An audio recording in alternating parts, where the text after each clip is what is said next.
आज हम Govind Pareek 80 page series में पेज नंबर 15 कर रहे हैं। सबसे पहले हमारी अंजन शलाका मल्लिका पुष्प सदृश व कलाए परिमाण में मोटी होनी चाहिए। उसके बाद हमने इसकी लंबाई पढ़नी है, 8 अंगुल होती है। उसके बाद हम यहाँ पे रोपण लेखन प्रसाधन लिखा हुआ है, लेकिन हम लेखन प्रसाधन और रोपण के रूप में पढ़ेंगे। लेखन वाली कैसी होती है? लेखन वाले में ताम्र शलाका का प्रयोग। प्रसाधन में हमने प्रसाधनार्थ अंजन के लिए हमने क्या करना है, स से स्वर्ण शलाका का प्रयोग। रोपणार्थ हमने करना है लोह शलाका का प्रयोग। तो त स ला LPR, ठीक है। उसके बाद है श्रेष्ठ काल। तर्पण हेतु है पूर्वाहन व अपराहन। सेक और आश्चोतन के लिए है पूर्वाहन, मध्याहन और सायंकाल। और शिरोबस्ती के लिए हमारा सायंकाल श्रेष्ठ। तर्पण सुबह या फिर अपराहन में, सेक और आश्चोतन तीनों टाइम, और शिरोबस्ती शाम को करा सकते हैं। उसके बाद है शुद्ध शुक्र के लक्षण। स्फटिका बोला चरक, सुश्रुत और षडंगर ने।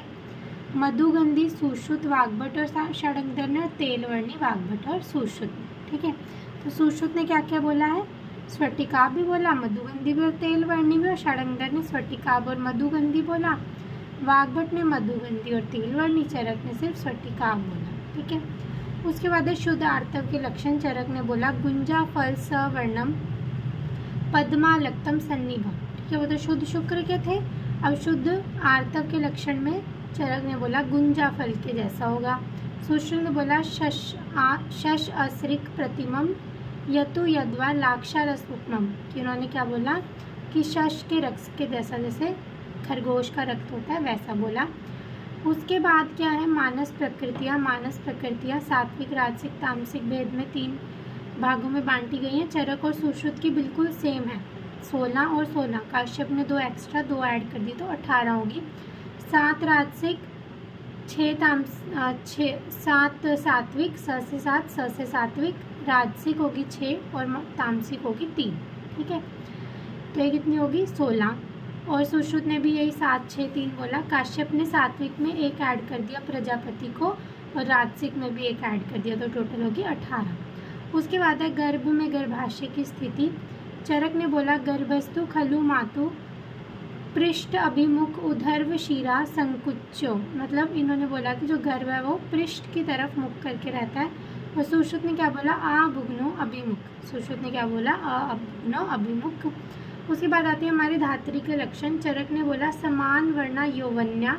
चरक ने बोली समान वर्ण की होनी चाहिए और यौवन वाली, समान वर्ण और यौवन वाली होनी चाहिए चरक के अनुसार। और सुश्रुत ने बोली श्याम वर्णी धात्री जो है वो श्रेष्ठ बोली, जो श्याम वर्ण की धात्री है वो श्रेष्ठ बोली। और दलहन ने क्या बोला? श्याम वर्ण की धात्री जो होती है वो प्रचुर शिरा होती है। और काश्यप ने बोला समान सत्व वाली धात्री जो है वो श्रेष्ठ होगी, ठीक है। उसके बाद आई हमारी नवजात शिशु चर्या में प्रथम उपक्रम क्या है? चरक ने बोला प्राण प्रत्यागमन प्रथम उपक्रम है। सुश्रुत ने बोला उल्वा परिमार्जन, वाग्भट ने भी उल्वा परिमार्जन। उसके बाद आती है हमारी आहार मात्रा पुनर्अग्निबल अपेक्षणीय, चरक सूत्र 5 का है। और मात्रा पुनर्अग्निबल आहार द्रव्य अपेक्षणीय अष्टांग संग्रह सूत्र 11 का है। उसके बाद है मूत्र के गुण। चरक ने बोला मूत्र को कफ शामक, वात का अनुलोमक और कर्षेत पित्त अधोभागन। और वाग्भट ने पित्तवर्धक बोला, और सुश्रुत ने कफवात घन बोला। रिवाइज करते हैं। अंजन शलाका मल्लिका पुष्प सदृश है, वह कलाई प्रमाण की मोटी है। लंबाई है इसकी हमारी 8 अंगुल।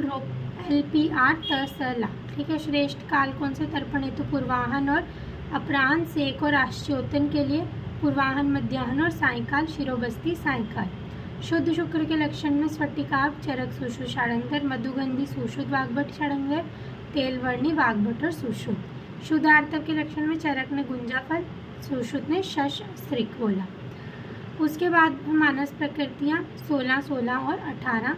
गर्भ में गर्भाशय की स्थिति। चरक के अनुसार पृष्ठ अभिमुख, सुश्रुत के अनुसार अभुग्न अभिमुख। फिर आए धात्री के लक्षण। चरक ने बोला समान वर्ण यौवन्या, और सुश्रुत ने क्या बोला? श्याम वर्णी धात्री श्रेष्ठ। इसी पर दलहन ने टीका करी और बोला कि श्याम वर्ण की धात्री प्रचुर शिरा होती है। और काश्यप ने समान सत्व वाली धात्री को श्रेष्ठ बोला। नवजात शिशु परिचर्या में चरक ने बोला प्राण प्रत्यागमन प्रथम होता है, सुश्रुत ने उल्वा परिमार्जन, वाग्भट ने उल्वा परिमार्जन। आहार मात्रा पुनर्बलापेक्षणीय चरक सूत्र 5 है। अगर द्रव्यापेक्षणीय हो जाए तो वो अष्टांग संग्रह सूत्र 11 का है। मूत्र के गुण क्या है? चरक के अनुसार कफ शामक, वात अनुलोमक, कर्षेत, पित्त अधोभाग। और वाग्भट के अनुसार पित्तवर्धक और सुश्रुत के अनुसार कफवात घन है। अब आगे देखते हैं।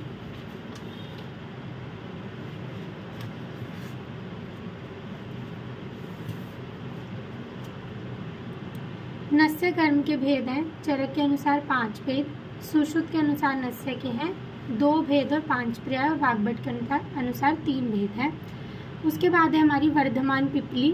वर्धमान पिपली का रोग अधिकार चरक के अनुसार रसायन। सुश्रुत ने वर्धमान पिपली बोली है वात रक्त में बोली है वर्धमान पिपली सुश्रुत ने, और काश्यप ने राज्यक्षमा व शोथ में बोली।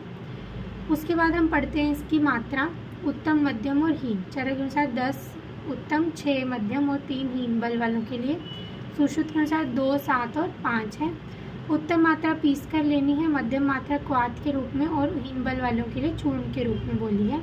आचार्य जेजेट व्यक्ति की प्रकृति के अनुसार पिपली सेवन का निर्देश दिए हैं। उसके बाद ज्वर की संज्ञा क्या है? रोगराज चरक ने बोली, सर्व रोगराज चरक ने बोली, रोगराज सिर्फ सुश्रुत ने और रोगपति वाग्भट ने।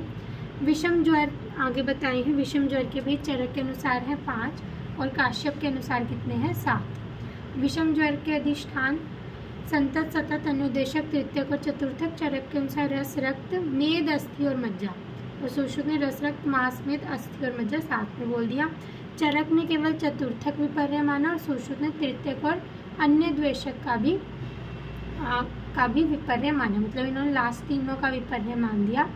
उसके बाद रस, रक्त, मांस और मेद ये वाले होते हैं साध्य। अस्थि और मज्जागत जो है वो कृच्छ्र साध्य होते हैं, और शुक्रगत जो होता है वो असाध्य होता है।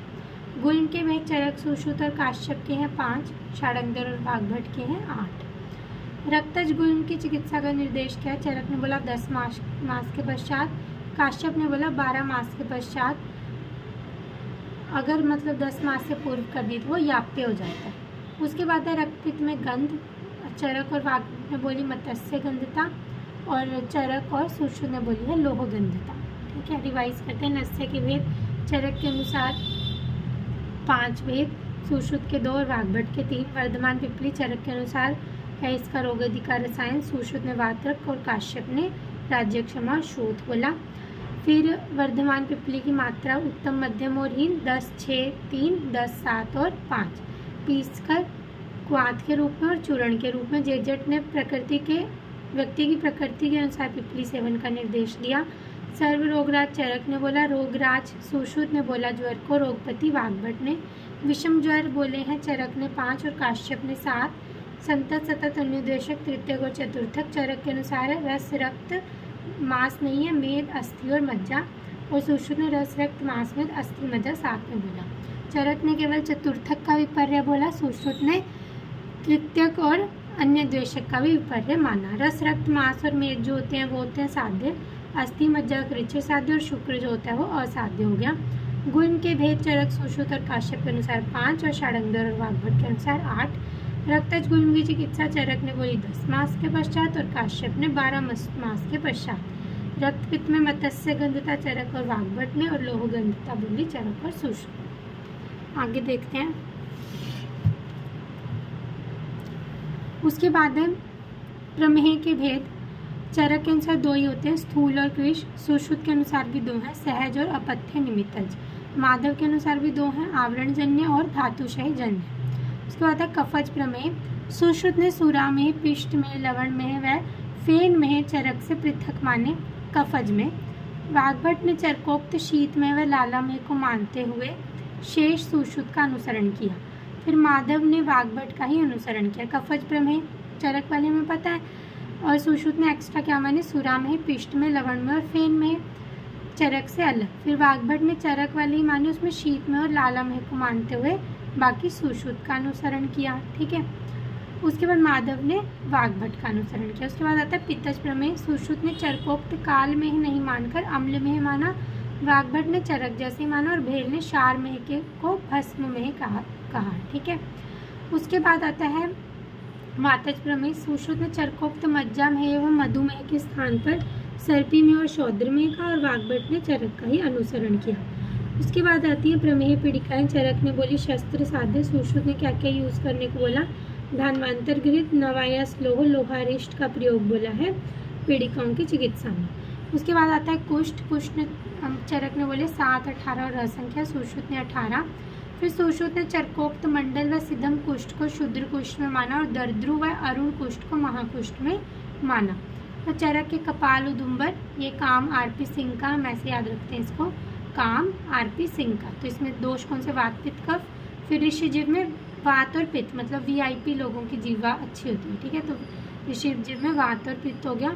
पुंडरिक में पित्त और कफ, पी और के, पी और के, तो इसी से नाम से ही हो रहा है। सिद्धम में वात और कफ, विक्की जो है वो सीधा है, ठीक है। तो सिद्धम में वात और कफ हो गया और काकणक जो है वो त्रिदोषज होता है।